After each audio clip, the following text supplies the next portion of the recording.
What's up everyone? It is almost time. I can't believe that in just a couple of days I am going to be running the New York City Marathon. Wow. Okay, not only is this the biggest marathon in the world, last year it had 52,800 finishers. There were 2.5 million spectators. So this is the biggest race in the world in the greatest city in the world. It's going to be a lot of fun. Okay, you know my wife Harmony, she ran the race back in 2002, and since we met, she has said I have to do that race. I cannot ever stop running until I run the New York City Marathon. And she's done a lot of great marathons, but the New York City is the best. It's her favorite. Man, you look all over the internet and everyone is saying that this race is their favorite. People from all over the world want to come and do this race, and I am lucky enough to be running it with my daughter Michelle on Sunday. Okay, so why has Harmony kept saying that I have to run it, and I've kept trying to run it, but why haven't I run it? Well, it comes down to its popularity. Now, there are a couple of ways you can run the New York City Marathon, and I have tried to get in for several years. But I'm gonna go over the couple of ways that you can get into the marathon.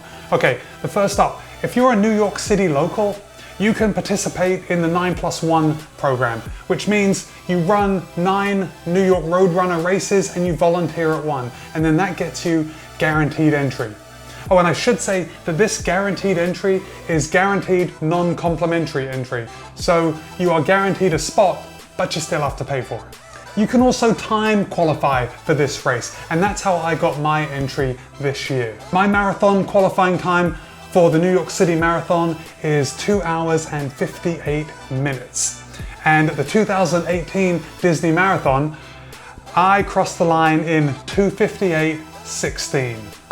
I was a little disappointed, to say the least. But the great thing about the New York City Marathon is that they also allow time qualifiers with the half marathon distance. So in March of 2018, I ran a half marathon and I crossed the line. Okay, my qualifying time was 1 hour and 25 minutes, and I crossed the line in 1 hour and 24 minutes and 14 seconds, punching my ticket to the New York City Marathon.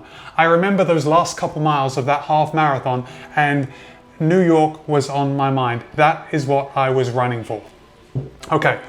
If you live outside the US, you can gain entry to the race by signing up with one of the marathon's travel partners, and they have these all over the world.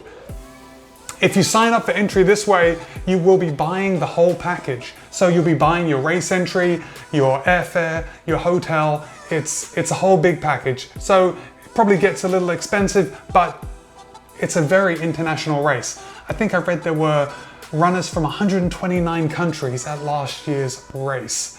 That's what New York is all about. That is what's going to make it so much fun. Okay, I'll look it up on the New York Roadrunners website if you're interested in that. Next up, you can get entry through the Sweepstakes.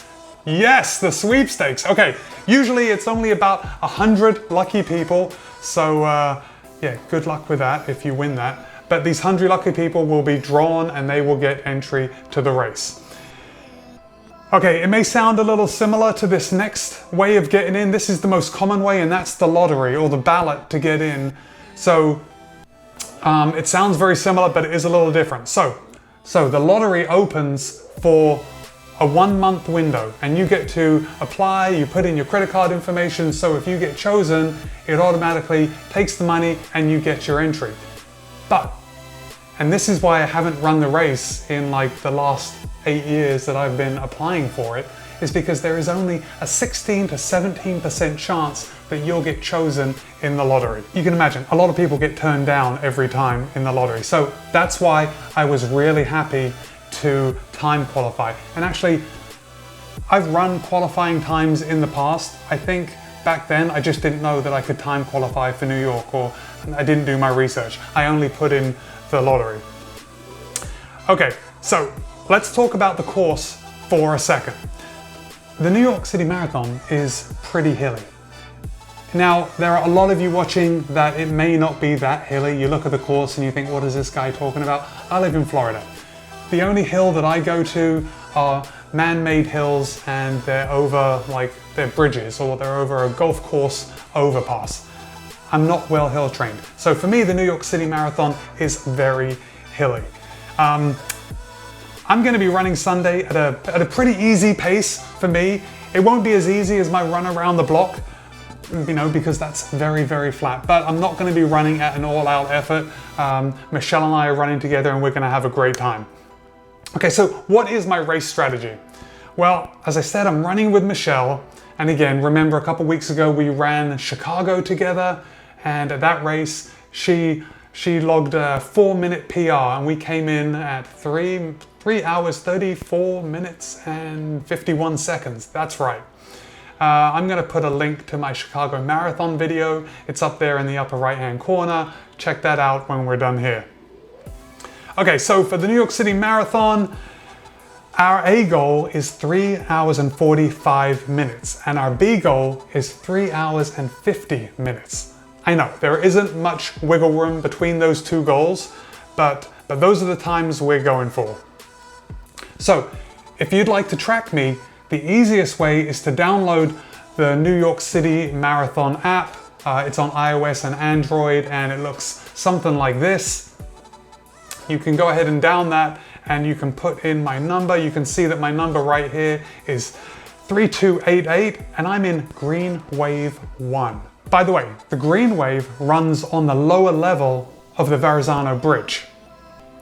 Do you know what happens on the lower level of the Verrazano Bridge? Well, apparently the people running on the top of the Verrazano Bridge, they stop and they pee off the side and then the wind blows and people on the lower level can get a little shower. I don't know if it's true because I haven't run it before. Luckily for me, I plan to start with Michelle. Her number is 12,173 and we will be starting in Orange Wave 1, Corral D. Okay, so the Orange Wave runs on top of the bridge. So I'm not only going to get to run with Michelle, oh, by the way, if I didn't run with Michelle in her Orange Wave, the Green Wave doesn't catch up with the Orange Wave until about 4.5 miles into the race. So we'd be running separate for that time. But the marathon does allow me to go back to a later corral, so I'll be able to run with Michelle and I'll get great views of the city. It's going to be brilliant. The New York City Marathon has been called the most difficult of all the marathon majors, and that is because of the hills, which are really the bridges. The race covers all 5 boroughs. It starts in Staten Island, and although we'll be in Staten Island for like the shortest amount of time, I think we start just on the other side of the bridge, and then you're probably running for a few minutes before you're on the bridge and off Staten Island. We'll be on Staten Island for the longest time because we have to get to the corrals hours before the race starts. Just to give you an idea of the time frame, I'm on the 5:30 ferry from Manhattan over to Staten Island, and the race doesn't start for 9:40.